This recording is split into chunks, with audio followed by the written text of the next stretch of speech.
Bueno, pues ahora vamos a ver la parte de la señalética y pues para esta parte tenemos diferentes tipos de señales que nos indican pues diferentes cosas. Tenemos letreros que podemos ver en color amarillo que nos pueden indicar cierta precaución, que hay que tener precaución. Los rojos que son indicativos en este caso de, por ejemplo, dónde se encuentra un extintor, y los verdes que son informativos. En este caso, nos informan hacia dónde podemos seguir una ruta de evacuación y en dónde encontrar un punto de reunión.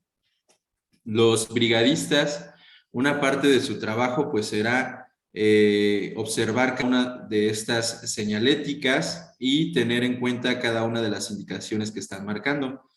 Además de que no solamente deben observar que estén y demás, ¿no? Sino que realmente sean funcionales, que la ruta de evacuación que me está marcando la salida de emergencia o el punto de reunión, pues realmente sean una ruta de evacuación que me lleve a un lugar más seguro, que el punto de reunión realmente esté en el lugar más apropiado, y la salida de emergencia pues que pueda funcionar como salida de emergencia, que no esté obstruida y que en dado caso de que debamos pues eh, hacer una evacuación, pueda funcionar esta salida de emergencia.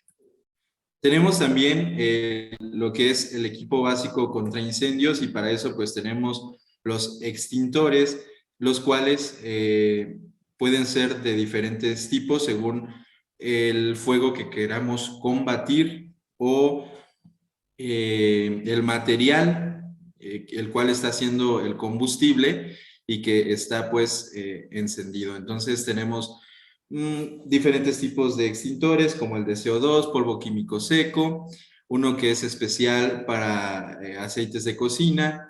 Y bueno, estos extintores tienen ciertas características, deben de tener etiquetas las cuales indican de una manera sencilla y fácil de entender cómo utilizarlo, donde también deben de estar indicando qué tipo de fuego puede apagar, y también la parte de la revisión, cuando se cambió este extintor o cuando se le dio el mantenimiento. Y esto es importante para saber que nuestro extintor esté vigente y que realmente cuando nosotros necesitemos utilizarlo, pues bueno, esté en las mejores condiciones y no nos vaya a fallar. Les decía, esta parte de cada uno de los extintores pues debe estar en su caso señalizado con un letrero donde marque y diga que hay un extintor en ese lugar. Nosotros debemos de tener muy bien ubicados cada uno de estos, y en su caso, por ejemplo, si el más cercano me llegara a fallar, yo debo de tener ya el cercano, ¿no? Y que, pues, en caso de que lleguemos a utilizarlos, pues, no haya mayor problema. También, dentro del equipo básico contra incendios, pues, tenemos los detectores o las alarmas, los cuales pueden funcionar de diferentes maneras. Detectores de humo, los cuales detectan humo, pues empiezan a emitir una alarma, un sonido, el cual es muy característico y que, bueno, nos va a indicar la alerta, ¿no? De que algo está encendido, algo se está prendiendo, y por eso, pues, el humo, ¿no? También hay algunos detectores que lo que detectarán es el aumento de temperatura en el lugar, y pues cuando detectan ese aumento de temperatura que pasa de los niveles adecuados, pues bueno, también nos estará mandando una alarma. Bueno, tenemos lo que es el equipo básico para la brigada de primeros auxilios o para brindar los primeros auxilios, y este equipo debe estar también señalizado en cada centro de trabajo o lugar donde se encuentre. Debe de estar al alcance y debe estar pues a la disposición de cualquier emergencia, y en este caso pues debe de tener también el equipo necesario para poder nosotros dar esa atención, los primeros auxilios a la persona que necesite esta ayuda y que, bueno, se convertirá en nuestro paciente. Importante también que este botiquín, cada una de las cosas que contiene, estén en las óptimas condiciones, productos caducados, y que también, sobre todo, nosotros sepamos usar el equipo, nosotros sepamos cómo usar una gasa, cómo usar un apósito, cómo hacer un vendaje, cómo hacer una curación, usar los antisépticos, etcétera. Entonces es importante tener, en mi caso, si yo, supongamos que yo formo parte de la Brigada de Primeros Auxilios, pues yo debo estar revisando que el material que está en mi botiquín o que está en el botiquín en donde yo estoy laborando, pues bueno, tenga todo lo necesario y que esté en las óptimas condiciones. También en algunos lugares podremos encontrar un desfibrilador externo automático. También nosotros como brigadistas debemos de tener el conocimiento y la habilidad para saber usarlo, para poder usarlo en caso de así requerirse, ¿no? Estos desfibriladores externos automáticos pues, podemos encontrar en lugares regularmente donde hay asistencia de gente más, pues más cómodo, o sea, que haya más personas o más asistencia de personas y que, bueno, en caso de que llegue a necesitarse por alguna situación de algo que se llama muerte súbita cardíaca, pues bueno, podamos nosotros dar el tratamiento con un desfibrilador. Que en dado caso, supongamos, yo no puedo hacer algo más, pues bueno, ya con reportar y llamar al número de emergencia y pedir la ayuda necesaria, ya estoy ayudando, ya estoy haciendo algo.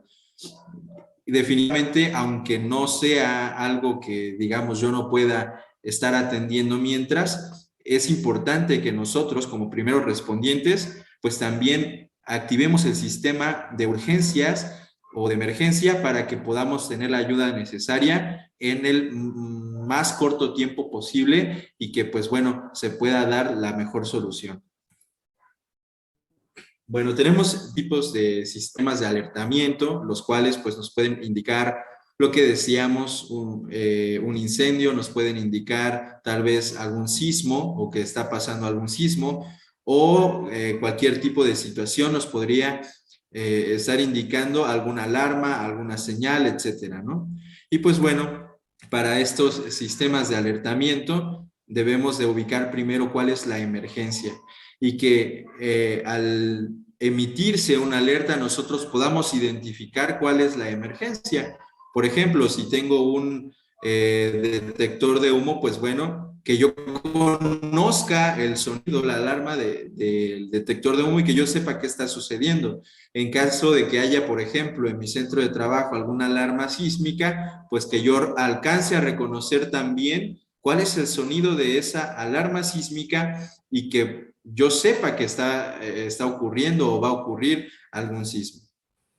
Bueno, puede haber alertas, puede haber alarmas para cualquier tipo de emergencia, para cualquier tipo de situación y pues bueno, nosotros debemos de saber reconocer cada una de ellas, así también emitirlas, nosotros poder alertar y poder marcar o indicar alguna emergencia.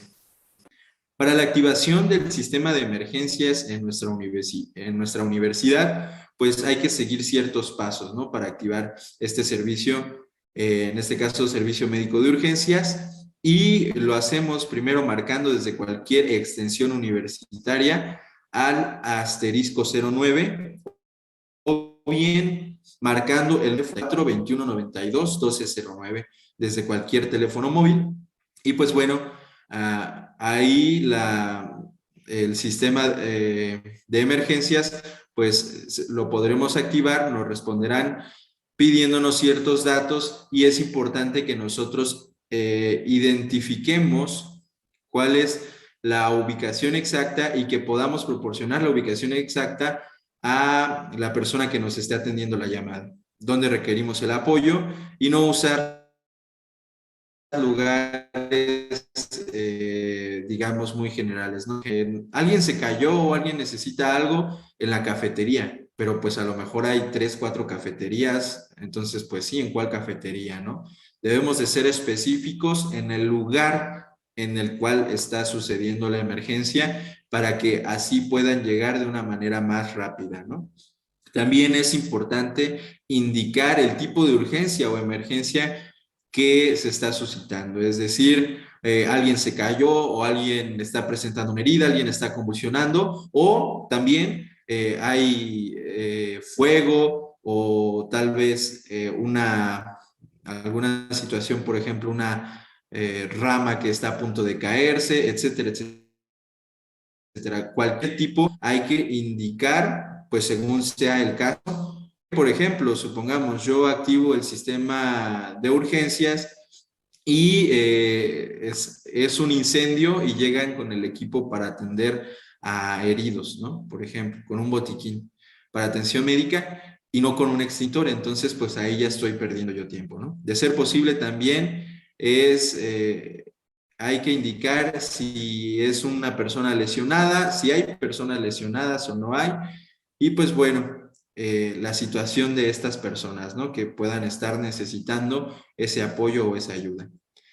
Si se encuentran en capacidad para hacerlo, hay que precisar también las lesiones, los antecedentes, los hallazgos y el tratamiento de los afectados. Es decir, si yo como primer respondiente que conozco de primeros auxilios, ya le estoy dando una atención a esta persona para la cual estoy solicitando el apoyo, pues bueno, es importante decir qué es lo que le está pasando, ¿no? ¿Cuál es su emergencia?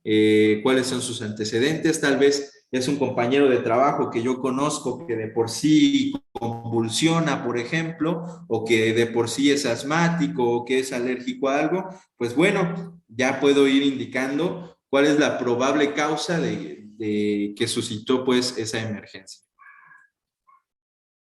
Sistema de alertamiento. Para el sistema de alertamiento tenemos lo que es la alarma, y la alarma es una señal sonora y o lumínica que se emite para iniciar el proceso de evacuación del edificio durante un simulacro de emergencia real. Existen gran variedad de sistemas de alarmas, las cuales pueden incluir sonidos de campanas, silbatos, timbres, sirenas, luces y sonidos, etcétera. Y pues bueno, para este tipo de alarmas debemos de acomodar cada una según las necesidades o las características de nuestro inmueble, las actividades que en él se realicen y las personas que habiten o laboren o acudan al lugar o al espacio en el que nosotros nos encontramos. En este caso es importante porque, por ejemplo, yo puedo tener en el lugar o en el espacio de trabajo a personas que no escuchan, a personas sordas, y tengo alarmas solamente sonoras. Pues bueno, al activarse esta alarma y estas personas al no poder escuchar, pues no tendrán ningún aviso, ¿no? Ellos no percibirán ningún alertamiento. Entonces, deben de ser adecuadas a las necesidades y a las personas según el lugar o el centro de trabajo en el cual se coloquen. Y en nuestro plan de emergencias debe precisarse cómo se dará aviso a los ocupantes del edificio, seleccionando un mecanismo de alertamiento claro, preciso, que evite confusión. Y este mecanismo podrá ser operado por los brigadistas, es decir, lo que decíamos, ¿no? Que la alarma nosotros debemos de percibir realmente lo que nos está tratando de decir en caso de que sea alarma de incendio, alarma de sismo o cualquier otro tipo de alarma que se encuentre en el lugar. Tenemos la evacuación de inmuebles y pues bueno, veremos en qué casos debemos de evacuar un inmueble y cómo debe ser esta evacuación, cómo debemos de salir las personas que se encuentran en ese edificio, en ese lugar, cuál sería la forma más adecuada, ¿sale? Para esto debemos de tener nosotros un análisis general de vulnerabilidad. ¿Qué es el análisis general de vulnerabilidad?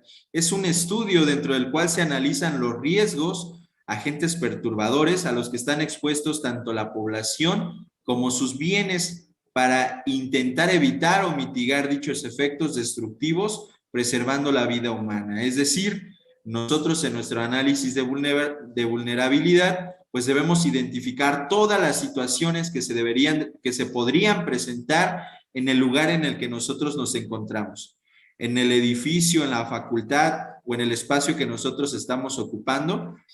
Desde, por ejemplo, un sismo, un incendio, tal vez inundación o algún otro tipo de suceso que podría poner en riesgo no solamente la vida humana, sino también los bienes de la población. Bueno, es importante que nosotros pensemos en todas estas cosas que pudieran pasar, estudiarlas, hacerles un análisis y de esta forma mitigar o tratar, planear cómo mitigar los efectos negativos o destructivos hacia nosotros.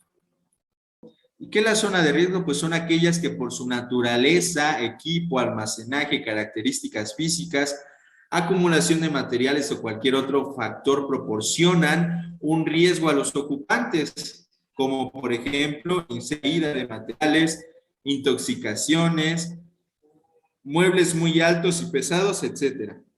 Bueno, en este caso, por ejemplo, en la imagen podemos ver ciertos peligros. Estos peligros, pues, son todas aquellas cosas que de forma inherente o de forma natural nos pueden ocasionar cierto daño o cierta lesión, y pues nuestro trabajo al determinar la zona de riesgo o el riesgo, pues bueno, es determinar qué tan probable es que esto pase, ¿no? Es la probabilidad de alguna situación se presente. Y en la imagen, por ejemplo, vemos que hay vidrios rotos, líquidos, derrame de líquidos, que hay poca higiene cuando están trabajando y hay herramientas por todos lados, cajas mal estivadas, etcétera, etcétera, ¿no?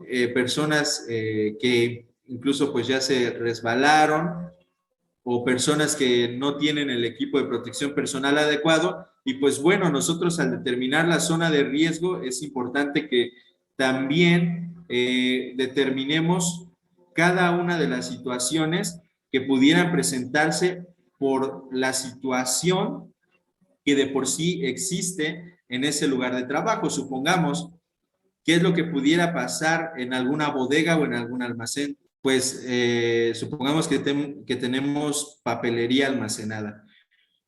Pues bueno, tenemos un riesgo de incendio. ¿Por qué? Porque todo el papel, todo lo que se podría encontrar dentro de esa bodega, pues bueno, podría funcionar como combustible y tal vez tenemos ahí malas conexiones y pues bueno, eso ya sería un riesgo y la probabilidad de que pase un incendio en esa bodega pues es muy alta, ¿no? Por ejemplo, entonces es importante que veamos cada una de estas características, que si la escalera a nuestro centro de trabajo, la escalera que todos los días usamos, es resbalosa o no está adecuada o es incómodo pasar o peligroso pasar por esa escalera, pues bueno, es importante que nosotros determinemos cada una de estas situaciones para poder administrar estos riesgos. Y en el caso de la evacuación y el repliegue tenemos un diagrama el cual nos indica, por ejemplo, el riesgo, el que se presenta un riesgo o una emergencia y debemos de identificar el peligro primeramente, analizar la vulnerabilidad que podemos nosotros presentar, hacer un análisis del riesgo e integrar las brigadas de emergencia. Esto podría ser de forma preventiva para poder lograr una mejor administración de los riesgos y que, bueno, no lleguemos a necesitar, pues, como tal, la intervención dentro de la crisis, sino antes. Los procedimientos de repliegue y evacuación, pues, es tener un plan de evacuación, una ruta de evacuación, un punto de reunión que ya decíamos debe ser adecuado a estar fuera de la zona de riesgo y debemos de tener también un punto de repliegue, o cada una de las personas que se encuentran en ese centro de trabajo o en ese espacio, pues deben de conocer a dónde irse y estar más seguros en caso de necesitar buscar una zona más segura y no sin tener que evacuar el inmueble. Y es importante que para tener estos planes hagamos simulacros de repliegue y de evacuación.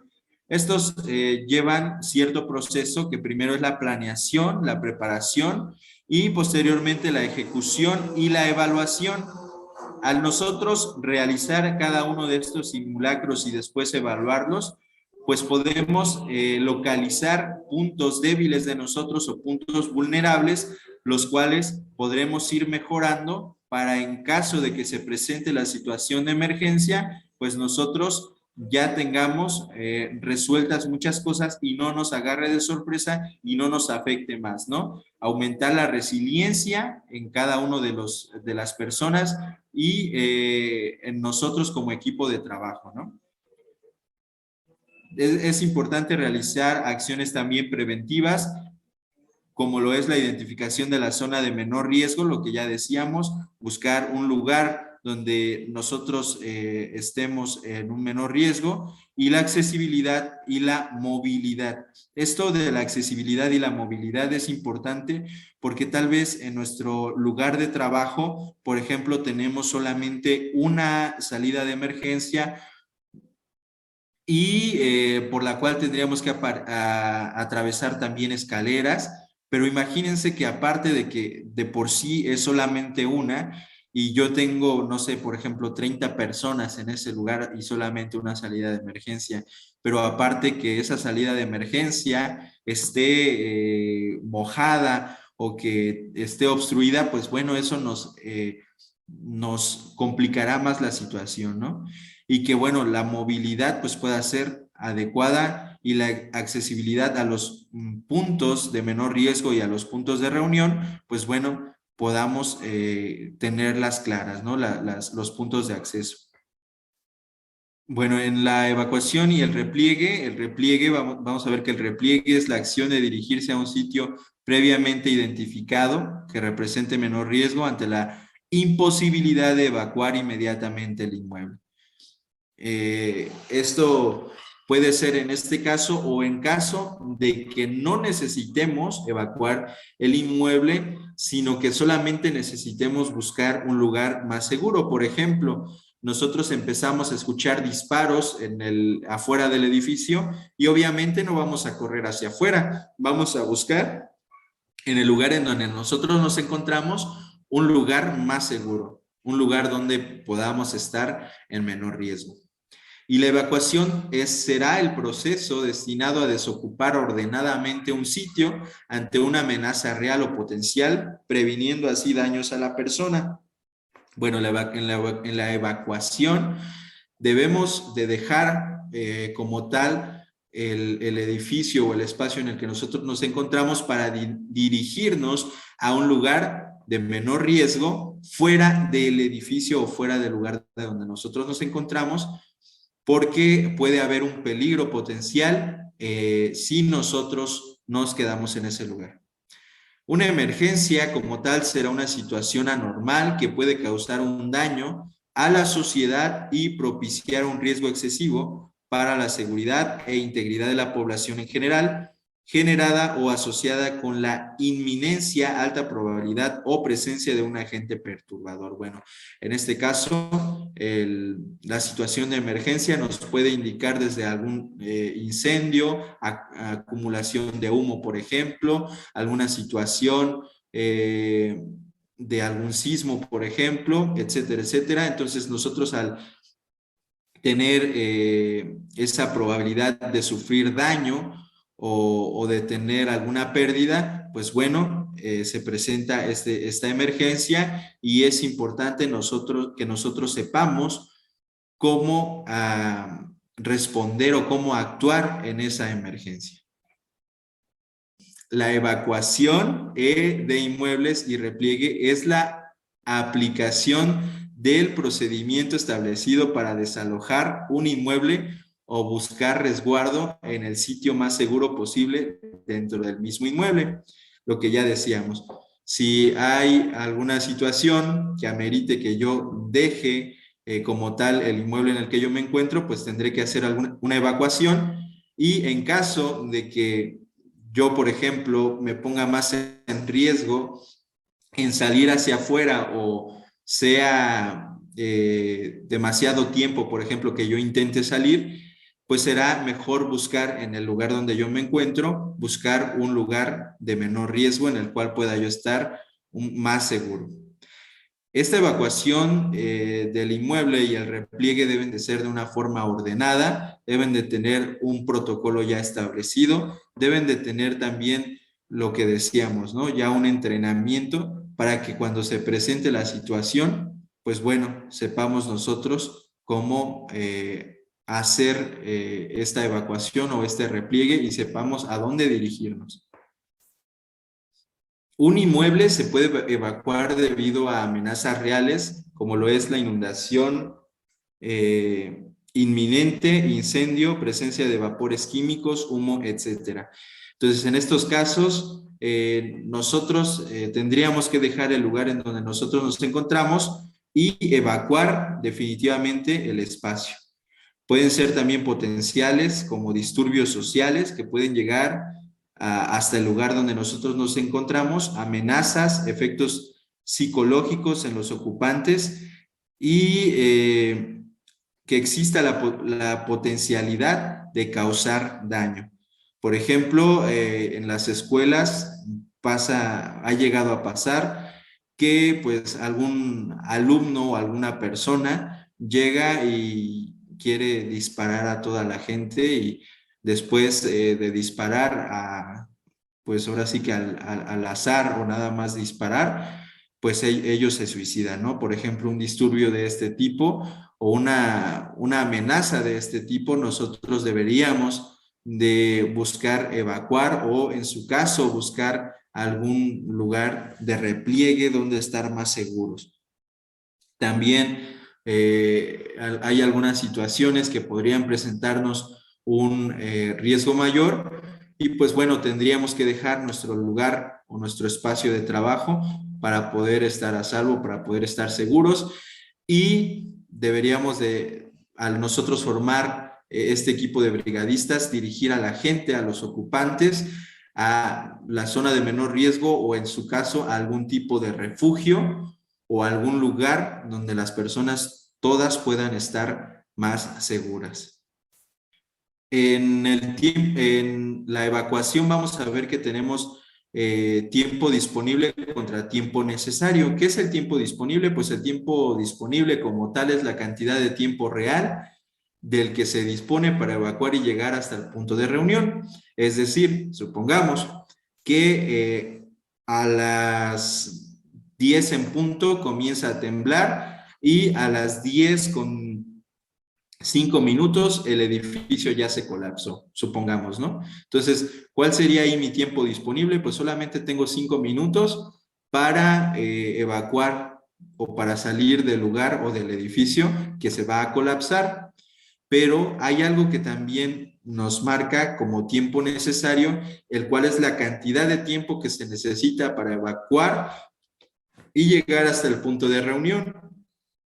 En este caso, mismo ejemplo, supongamos que a las 10:10 comienza a temblar y a las 10:07 sale la última persona, porque es una persona, digamos, de la tercera edad que no puede caminar muy rápido o que tiene alguna otra situación, ¿no? O que se perdió, por ejemplo, no conocía el lugar, no siguió o no estaba marcada la ruta de evacuación. Entonces esto hizo que necesitara más tiempo, pero ¿saben qué? Que a las 10:07, pues esta persona ya se quedó en los escombros, ¿no? Porque el edificio ya colapsó. Entonces, es necesario que nosotros al hacer una planificación y al hacer los simulacros veamos cuál es el tiempo necesario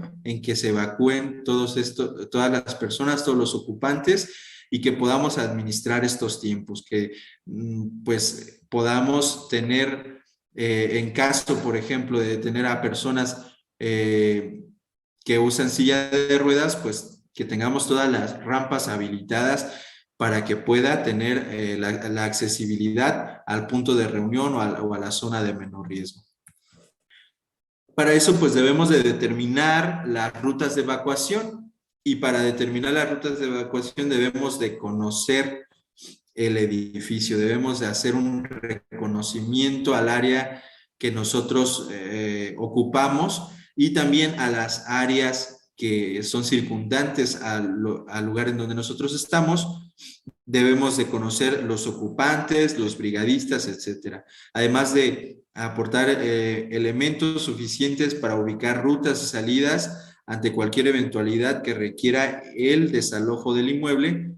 La determinación de las más adecuadas se logra mediante las pruebas preliminares de tiempo de recorrido y simulacros, lo que decíamos, las zonas o las rutas de evacuación más adecuadas para el espacio que yo estoy ocupando lo determinaré a través de un simulacro, ¿no? Viendo el tiempo disponible, viendo el tiempo necesario y administrando pues cada uno de estos tiempos. Una vez determinadas las rutas, se les identifica mediante señales. A estas se les debe dar mantenimiento permanente, es decir, nosotros ubicamos cuál sería, supongamos que yo me encuentro en los baños del edificio, pero los baños del edificio se encuentran en la parte más escondida, ¿no? Por así decirlo. Y hay diferentes salidas de emergencia, pero yo solamente conozco la que está más cerca de mi punto de trabajo.